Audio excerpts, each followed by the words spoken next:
Kwa mambo vipi? Safi sana. Nyama. Naingia hapa sokoni hapo. Wapi? Soko kuu hapo. Unasema? Soko kuu bado mpeleke soko kuu shingapi? Iko hivi mkapo nimeona kule hivi nikupeleke kwanje. Yaani kufikia na dhurura hataki.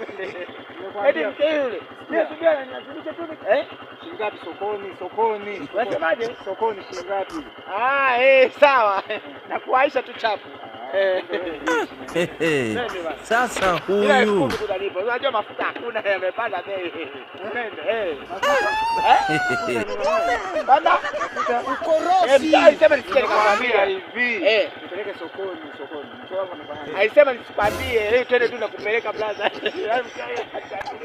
Bwana twende 10 tu mafuta yako juu sasa hivi.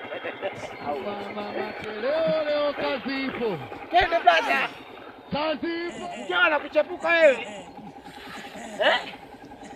Kwamba mwenyewe